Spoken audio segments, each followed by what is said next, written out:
Sabres played their best game of the year against Edmonton, of all teams. We'll talk about the win coming up here on the Locked On Sabres podcast.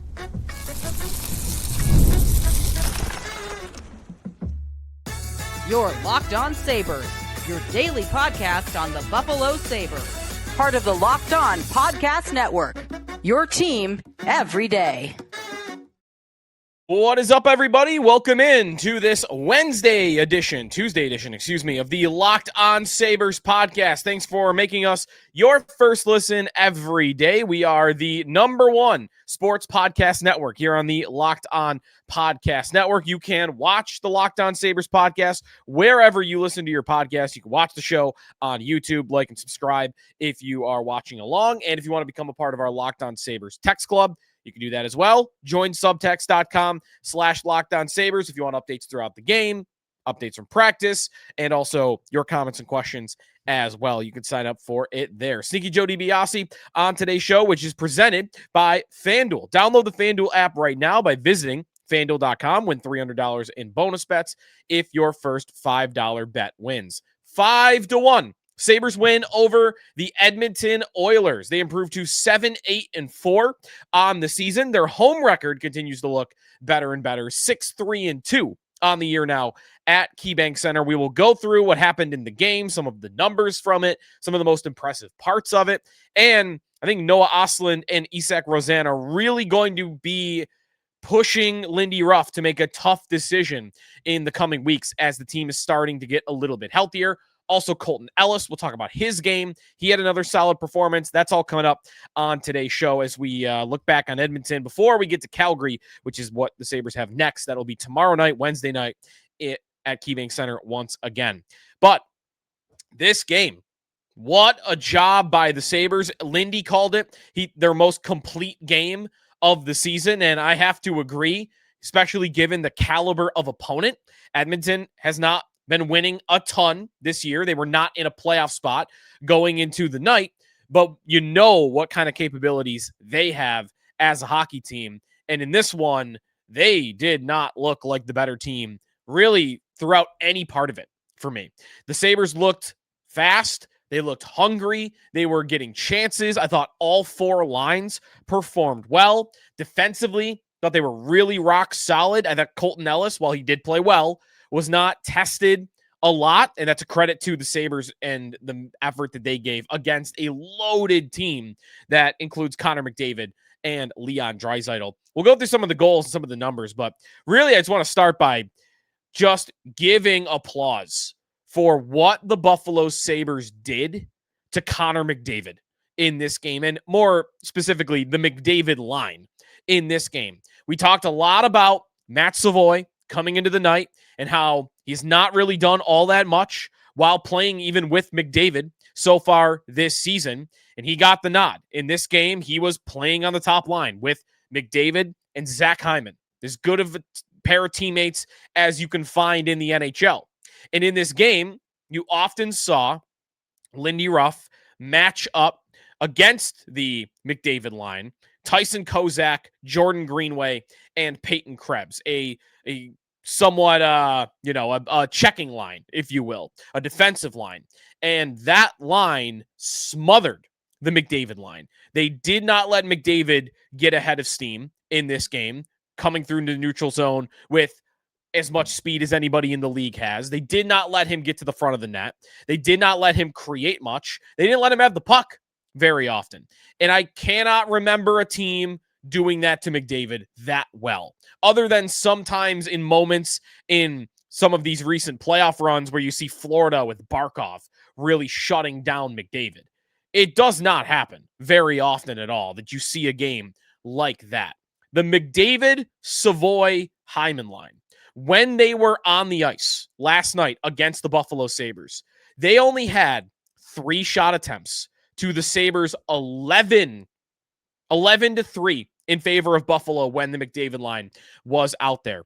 Shots on goal, Sabres outshot Edmonton 5-2 when McDavid was on the ice at 5-on-5.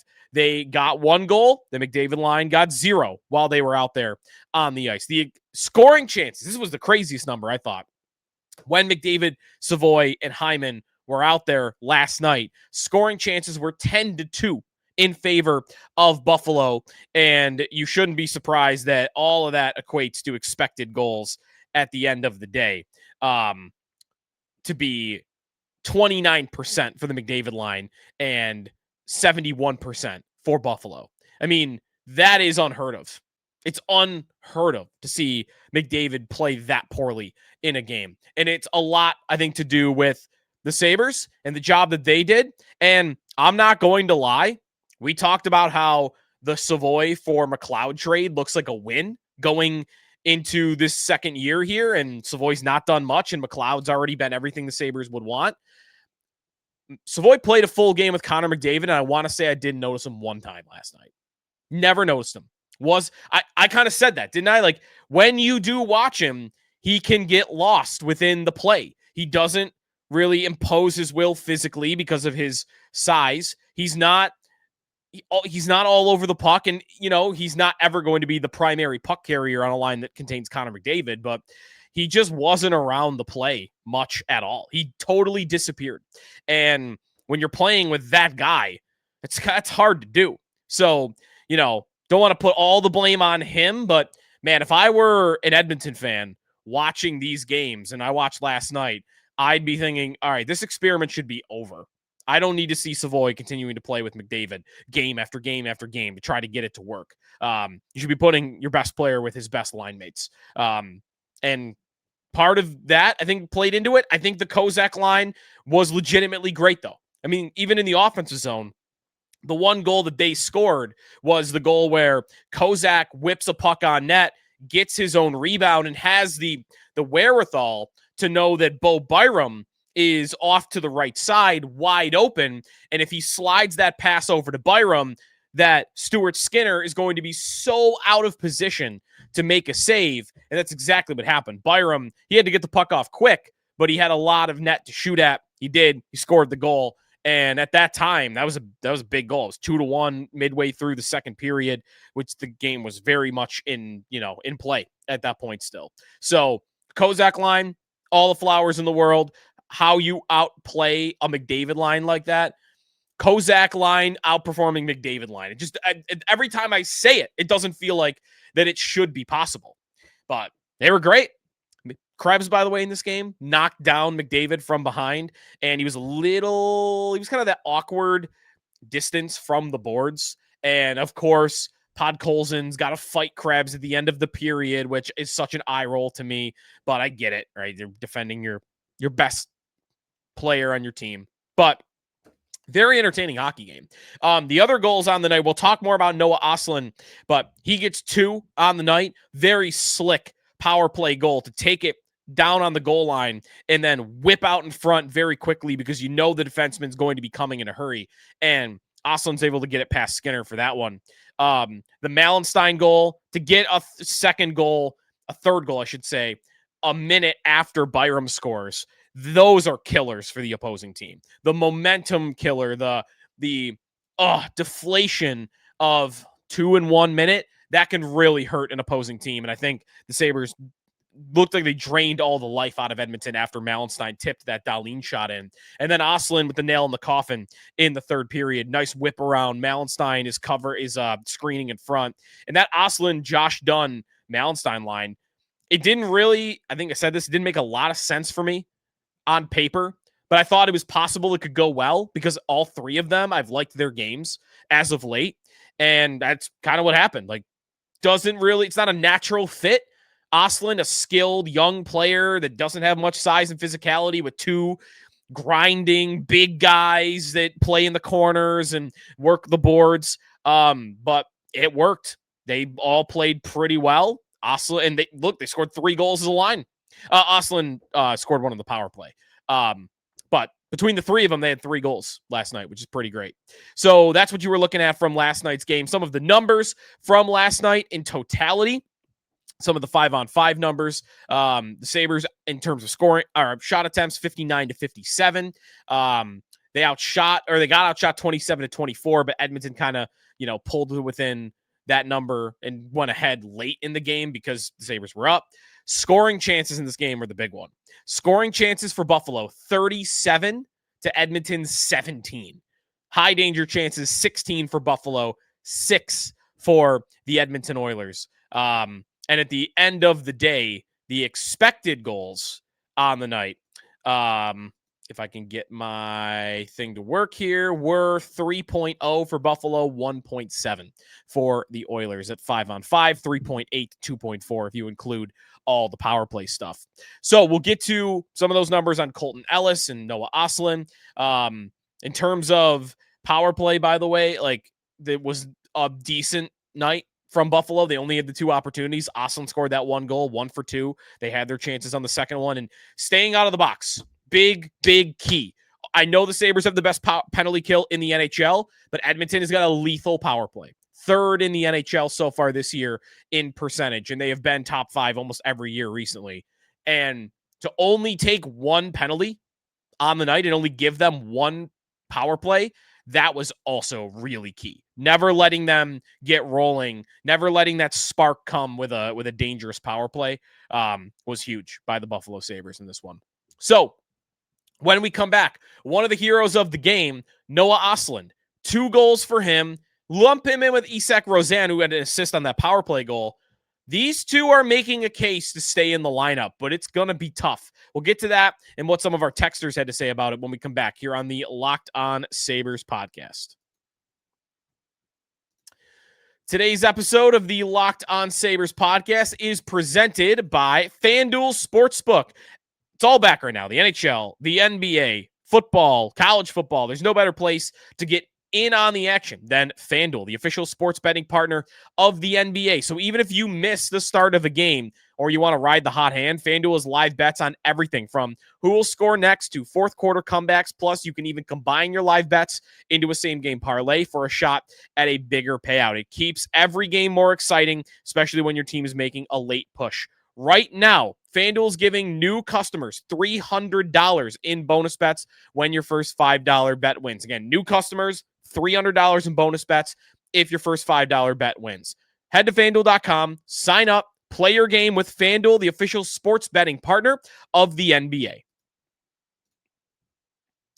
Sneaky Joe DiBiase back here on the Locked On Sabres podcast. So last night, Matt Savoy plays for Edmonton, doesn't do much. His line gets dominated even though he played with Connor McDavid.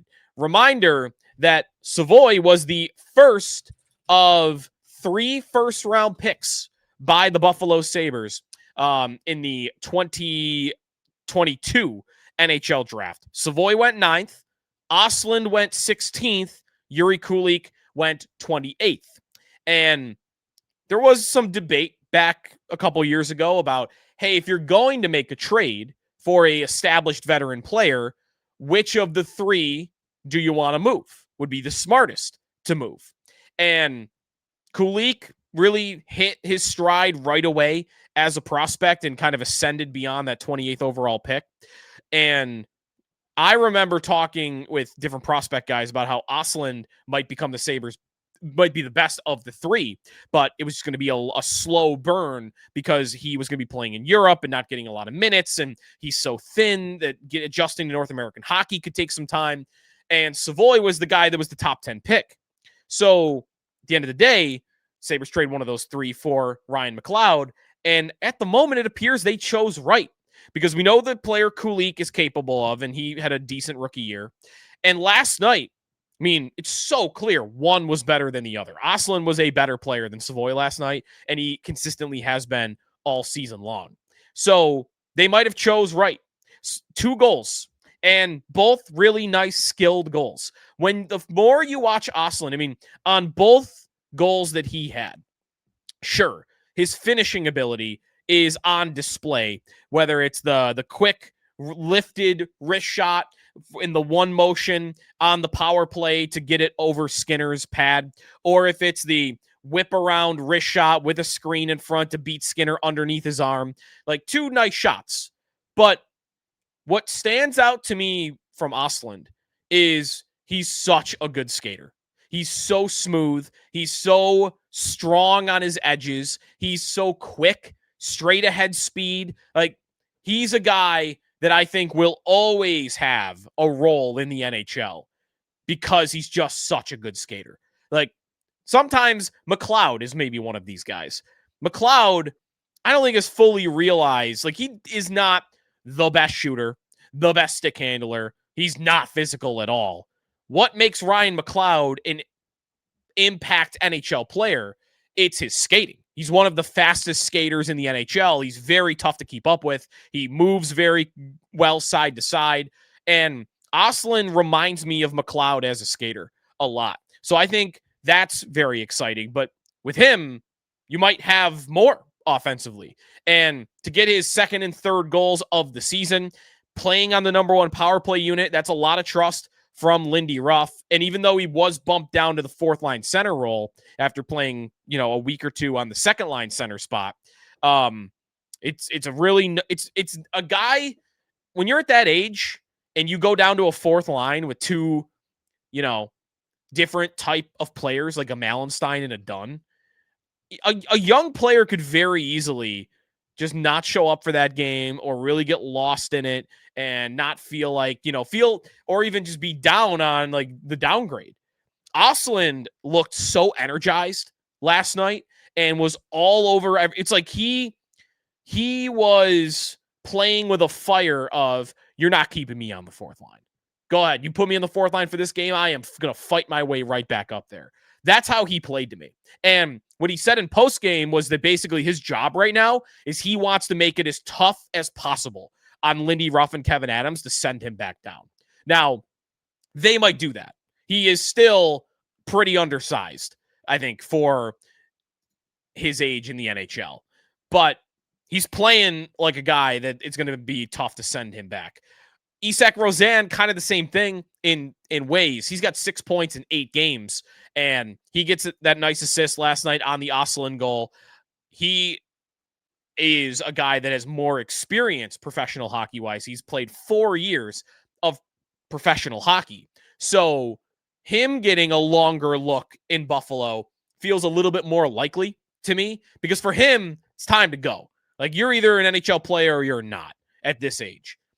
Whereas Ostlund, again, the long, slower burn, the European route that he took, I think it's more acceptable to say, yeah, he needs a little bit more cooking down in Rochester, being their best player before you really throw him to the Wolves on a night-to-night basis in the NHL. So very curious, though, what they'll do, because both players are playing well. And when Jason Zucker comes back, which could be this weekend, when Zach Benson comes back, which could also be this weekend or maybe early next week, when Josh Norris comes back, that could be next week at some point. When all those guys return, what are they going to do? Because even though it's funny, like, we want to make excuses for this team because of the forward group not really being that strong and missing so many players, who do you not like in the forward group right now? Who would you take out? Because the obvious answers, someone might say Josh Dunn. I've liked Josh Dunn. I would not take him out of the lineup. Someone might say Tyson Kozak. Be tough to pull him right now. See the game he just had last night against McDavid? Someone could say the two kids, Noah Ostlund, Isak Rosen. These guys are producing offense. I don't know. I definitely wouldn't want to take them both out. I know that. The guys that I might say that I'd be willing to take out are more established players that I can't really see them benching. Greenway is one of these guys. Jordan Greenway, to me, is back. I think last night was one of his better games. I mean, he was one third of the line that shut down McDavid, but he's just getting beat on plays a lot because of his lack of speed. So he's a frustrating player, but I don't think they'll pull him. Krebs could be this guy. Maybe they pull Krebs out of the lineup. I would say Malenstein, but he's looked good as of late. He scores last night, and he's been with Dunn all over it on some of these forechecks. Jack Quinn. I like Jack Quinn first couple weeks of the season. He was really impressive to me. He is making dumb decisions every night in the last 4 or 5 games. So Quinn, but is Quinn coming out for one of the Rochester guys? It's just, I guess what I'm getting at is I feel bad for him because I feel like they are earning their jobs here. But because of how everybody else is looking in the numbers game of it, I kind of think Rosen and Ostlund are going to get pulled out of the lineup. That'd be a total guess at this point. I hope I'm wrong because I've liked them both. But But once those guys come back, especially the types of players they are, Zucker's a scorer, right? And Benson's a top 6 guy now. And so is Norris. These are guys that you're going to be wanting to throw into the top of your lineup. And that means, is Rosen going to play third, fourth line? Is Ostlund going to continue to play fourth line center like he did last night? It went well, but I think Kozak is more of a natural fit for that type of role. So is Krebs. So sad to say, but I think Rosen and Ostlund are their days are numbered playing up here in Buffalo until they get more injuries, which could also happen, by the way. When I did throw that question out, one texter asked me, like, who will come out? And some of the most popular answers, Krebs and Kozak, I saw a lot of. I did see a lot of just pull Josh Dunn, even though it's looked good. Pull him out. You get more offense with the other guys. Quinn was a big, very popular answer. In fact, I bet you Quinn and Krebs were the most popular answers that I got for it. All right, when we come back, goalie. Colton Ellis, it went well. What are they going to do Wednesday? Get to that when we come back here on the Locked On Sabres podcast. Today's episode of Locked On Sabres is presented by Rugette. Making excuses doesn't solve everything. We've all heard them before. It's just stress. I'm tired, or happens to everybody sometimes. When it comes to performance, sometimes your body just needs a little extra support, and that's where Rugette comes in. Rugette.com offers fast-acting, doctor-prescribed treatments for ED designed to help you stop making excuses and start making moves. Rugette gets you started. You just connect with a board-certified doctor 100% online, no awkward waiting rooms, no in-person appointments. If prescribed, your treatment ships discreetly straight to your door. The process is fast, simple, and private, and it's all handled by real doctors. Visit Rugette.com, RUGIET/LockedOnNHL to get 15% off your first order. That's Rugette.com/LockedOnNHL. Don't forget to use the code LockedOnNHL so they know that we sent you. Rugette, stop making excuses, start making moves. All right, Sneaky Joe DiBiase back here in the Locked On Sabres podcast. Sabres and Flames tomorrow night. And man, very interesting what's going on with the Buffalo Sabres in goal right now. Colton Ellis. What a game from him last night against the Edmonton Oilers. Now, as I mentioned earlier, really strong effort in front of him. The blue line was great. Dahlin, Power, Samuelson, another strong effort from him, I thought. I thought Timmins was really good last night. Ellis was not challenged a ton. He did end up making 32 saves of a possible 33. One good way to look at this, what were the expected goals in this game and what did he save? Well, he saved one. He allowed one goal, and expected goals for Edmonton were 2.4. So you've seen better games than that. I mean, that's a good day. It's a good day at the office. It's not the best day you've ever seen. It's a good day. 1.4 goals saved above expected. That's strong effort from Colton Ellis.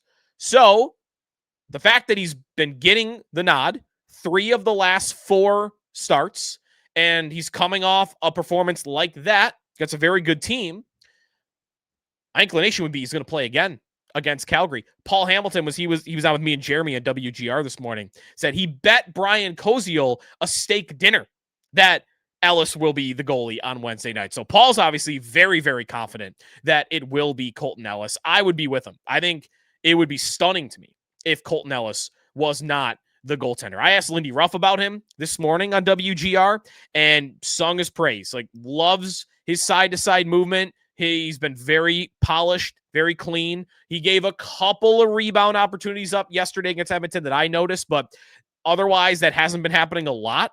So they're putting a level of faith in him. Run with it. Go. Let's see how far you take us. And Lyon's been a little bit out of the rotation since he struggled the last couple of starts, and Luukkonen has struggled really every game he's played almost. So you got a shot here. You're a young player with potential, and the one thing we haven't seen him get at any point during his pro hockey career, which is now years, mostly in the AHL and some in the ECHL, is consistent NHL gameplay. And now we're seeing it, and it's going fairly well. Fairly okay, fairly well. What do you want to call it? He did allow 9 goals in his previous 2 games, but we had seen some good moments in those games. And then last night, complete effort from beginning to end. The only goal that goes in, the Draisaitl drop pass to Jack Roslovic, Not bitter at all, by the way. I've been screaming for 5 years. Sabres should sign Roslovic to one of these 1 year, $1 million deals. Fine. We don't need a guy to score 7 goals for nothing. It's fine. But even that's the one goal that goes in on Colton Ellis, and that's a one-timer shot from the slot. You're moving side to side because of where the pass came from. Like, that's not a save that money would expect you to make, and everything else he did. The one save he made that went off his helmet, and he somehow corralled it with his glove and didn't allow a rebound. So Ellis against Calgary, I wonder what his potential really is. I'm really curious. Like, I was thinking watching the game yesterday, he made one of the saves. I'm like, could this guy just be their goalie? You know, goalies are weird. They come from everywhere. It'd be nice to just get lucky one of these times from a Buffalo Sabres perspective. Why not this guy? Why not Colton Ellis? He's drafted high enough. He had good enough success in the minors. You know, the story makes sense why he didn't play in St. Louis. They like him. Come on. Get lucky one of these times where you just find a goalie out of nowhere and he's the next story in 5 years where we're looking back going, hey, remember the Blues waived him? Yesterday in the show, we were talking about the Savoy-Briere comparisons that I had in the draft process years ago. And one thing everyone always remembers about Danny Briere, Jason Pominville, is these guys were waived at one point. Come on, here's another one. In 5 years, I want to be able to tell everybody or remind everybody, remember they got him off waivers, Colton Ellis, and he's still their starting goalie. I'm very hopeful for him. I think he's very talented, and I'm very optimistic that they might have a guy here. And I hope to continue to see him. Wednesday against Calgary. It may be a great matchup. It's a bad team, and he gets the off day in between. He's very well rested from the previous month where he only played one game. So I'd keep riding him. Next up is the Flames. We'll talk about that matchup more in detail on our next show, so stay tuned for that. You want more hockey talk? You can check out Locked On NHL Game Night. That's available wherever you listen to your podcasts. You can also check out Locked On Fantasy Hockey, which is a great listen throughout the season as well. We'll talk to you tomorrow here on the Locked On Sabres podcast, part of the Locked On Podcast Network, your team every day.